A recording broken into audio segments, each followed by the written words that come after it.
Hello, Jazers. Be different, be unique, be exclusive. Stay away from drugs, alcohol, and tobacco. Hey, 200k subscribers kan lo tling ve ta a chumilom nan chuanin mi puite hriat chak deuh deuh ama ro chu soi po ka soi pe shan lo ZPM minister le MLA office te ka leng to ti te minister te ZPM party te hianin an video rek turin poisa min PM ti ang chi te khamo kha mi pui hriat chak ani ha khang kha kan riek don ani a pui viawang eng po ni se amma sabera chuanin 200k subs kan tin na lai takhi en ho photang wow ha kha ne mai 200k nuai ni mishing hi somlek an pun khom po hianin tam deuh mai an nia somlek po hi mo in sual pui don phei chuanin mal tran phei chuanin som te chu tam deuh mai nia nuai ni ngot mai ga channel in subscriber an nei ta aro pui ka tikhop mai he thil hi chu ole mi puitena kan share chak tuna Q&A kan riek main hei apoi mo khop maya hei siam thar le na camping retreat hi Frederick aten an buat sai don ani August ni somni paruk atanga ni somthum pakhat sang ni somni pali karle Monday ani chu o chuta chuanin he camping chhong khat na hi an buat sai dona amun tur chu agape camping center dur tlanga ani ngai Mizoram huwa pani dona tin aizola an ha kherna chan hi chu district pakhata an wanga kha chuanin he ta district danga tangkhan kalkha ahar samai theya chu wang chuanin aizol hi alai li bere ti awang khanin agape camping center dur tlanga hei han organize kha anita mipuite kan hanin shriania apoi mo khop me hei ken turten rontar langa mutbu thleng no fian bible pen le notebook te hi ken anga soito hanin speaker tur chu Frederick Lalrin dika ania ti chuanin inva bia in zo chiang du ani chuanin heta hian phone number 7005191370 ani lo po in 6909000769 a hianin inzia lu na tur chungchang te po kha wa zo theyang chu awa inzia lu ngal thei bokang chu ole hemi hi apoi mo khop mai siam thar le na camping retreat mi puiten ngai poi mo ila tuna mi puiten an ria chak han riek chho tran to don ani mara a full screen in tilo mayang a full screen chon a ho don tat ole ama sabera chuan ZPM minister le MLA te office a hianin kaleng to ti hinia enge in ngai dan comment section a han ron comment te u nga te han ti vel re ko ti e hi chu ka zo da chan tu ra nia chonin ka changang ZPM minister te le an MLA te office a hianin kaleng to ti zo na chan na chu la leng lo ti hi ani le leng turin som na te idong ve to ti zo na a om le theya tongkam cha chuanin leng tura som na te in mel hriat tur le thingpui in tura som na hrim chu kadong ve to a amero chu kala leng lo eng wangin nge khatin se illa len lo uvaleng ta che advantage se wala ta che te point ti theya amero chu kha ka tumani lo hrim hriba mi hi anril ru hi koya ril ru thadeu deu in tama fel deu chu tiang chia chuanin ril ru koi deu ril ru chedeu hi an tama khatiang khanin mi then kha chuan thil positive deu an thlir lai in then kha chuan thil negative deu han an lo thlir boka kha chu a thlir tu ate tu zirani na khan ron riak ma sabera ti chuanin adot le a chuanin Mizoram kong pui hi achia Mizoram kong pui hi achia ZPM sarkar hianin in siam thathein kan ringa kan beisia in laka in chunga rin na kan ngat ngam chuwang chuanin furlai ania malaka harsade mai theya leite po amin na sa ruate asur renga ama ero chu Mizoram kong pui hi chu asiam thathei tur party in om chuanin ZPM party hi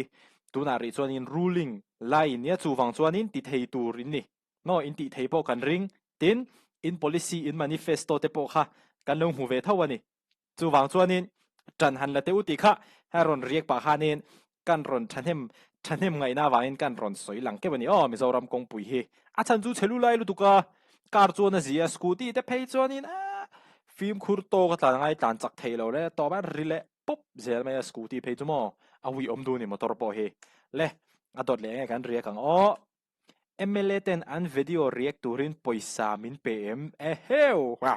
mi puite te ngeng ngai ti zel lo me tawa boy thak ale MLA ten an video react tur hian poisa min PM ti zona chan na chu pelo poisa po pek min tum po ni se kalalawang chu tiang vel chu ni tin mani ke din tum ve ngar thalai na denga politician le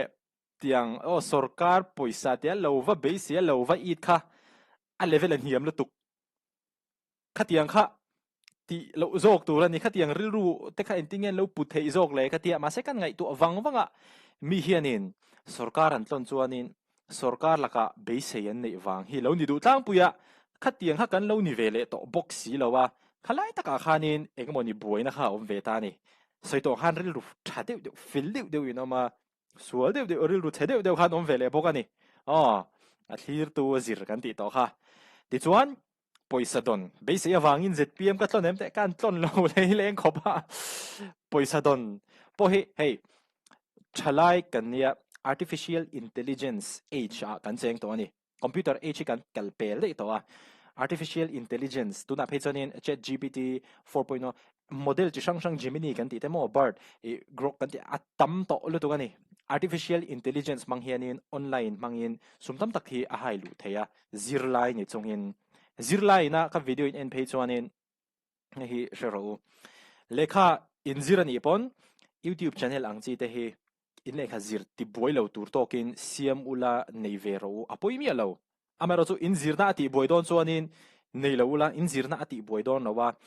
kar topa in enkol man veze wani chuanin apoi mi alo mani in chom na thadu lutuk youtube te po himo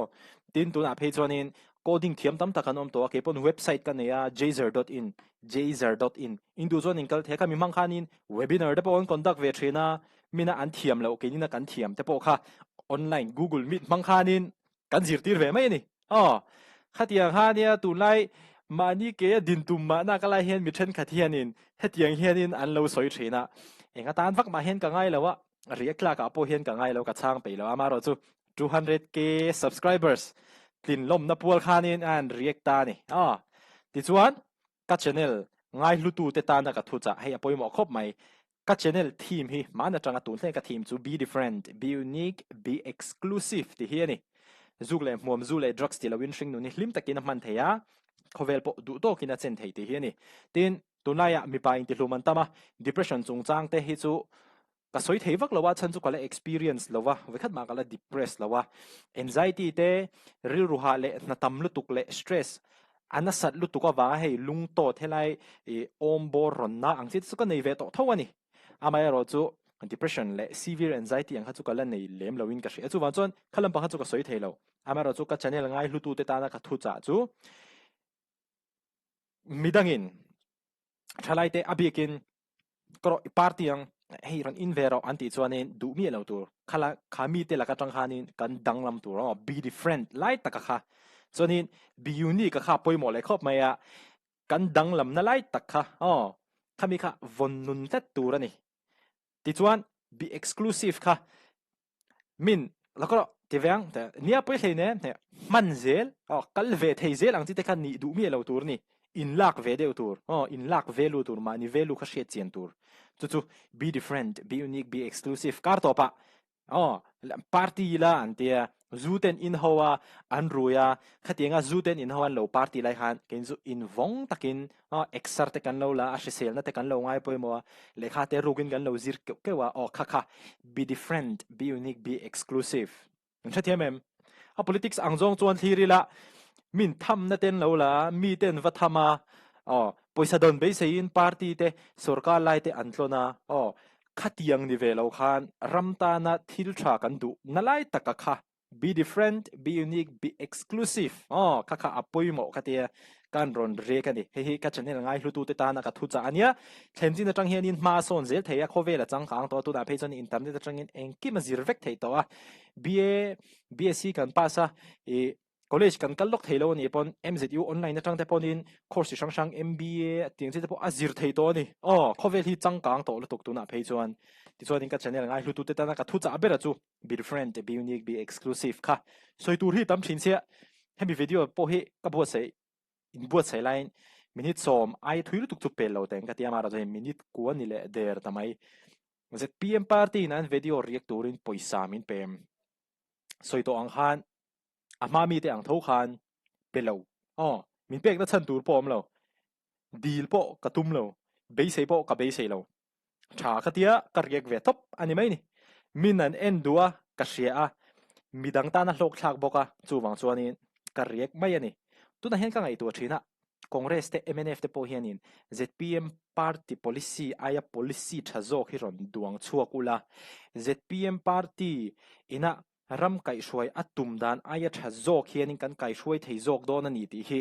mizoram mi puima hen ron pho chuak se chu kan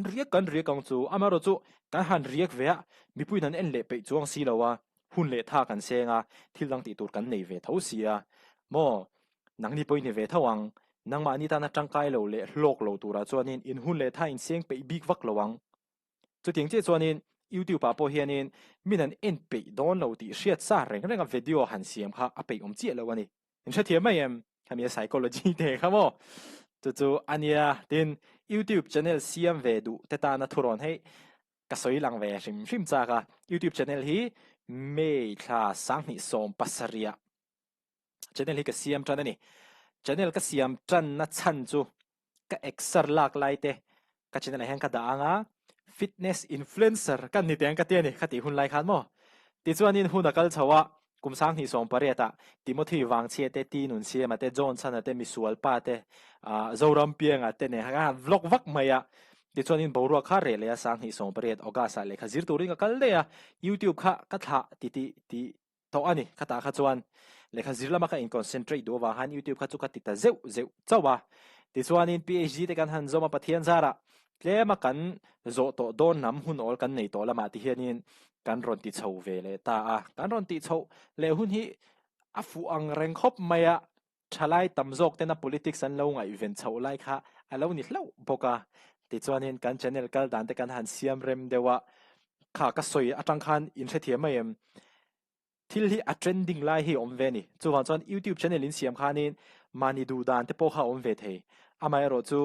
views te in do subscriber te in do kha chuanin mizorama enge thil trending khovela enge thil trending khate ang topic trending nang ma ni thiam na ni si ang chi kha in siam thiam phot chuanin channel hi athang duang du lu tu kani ama kha chuanin channel nei kan tlema covid nu khanin channel nei kan pungwaka tuna phe chuanin karina in youtube po hi alo drop to a chuwang chuanin YouTube channel siam vedu te tan siam to ni lawo siam vedu te tan ka thuron chu abikin ka thalai puite in tile tang in zirna kha ngai poi mo ula min in ni na khan en vedo ni enge ati enge azir chuwang chuanin enge ni tum o kha apoi mo lu tu chuwang chuan reputation nei thasa a iteng YouTube channel in ron siam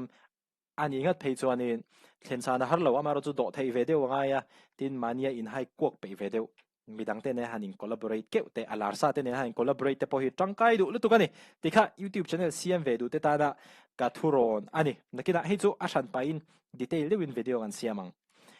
zpm youtuber anti che hi enge ngai dan he poimo kha mai comment section a han ran te tin sa thei kho me ka mo ka nui top zela a eng tik lai chuan nge mon le zpm youtuber po to kan lo ni le ka ti ma se ka video kan en le ta a om ve thawe ka ti le hei hi chu an du danin min lo ti se poi ka ti chuang lawa a chan chu an ma ni ngai dan ha ka va control thei lo ani mi then kha chuan in neutral mu in min hu thawa mi then kha chuan mi han mu zpm mm kha pa ngo kha tiang vel kha ni chu wan chuan in an ngai dan angang han lo ngai top se an ngai dan chu an ngai dan ani everyone is entitled to their opinions mo chu wan chuan an ngai dan ka control thei lawa it's fine amai ro chu ka ngai tu mai mi zpm youtuber min ti ta nia sarkar malak na te kan rieka an thil thati te kan rieka amaro chu ka ngai tu a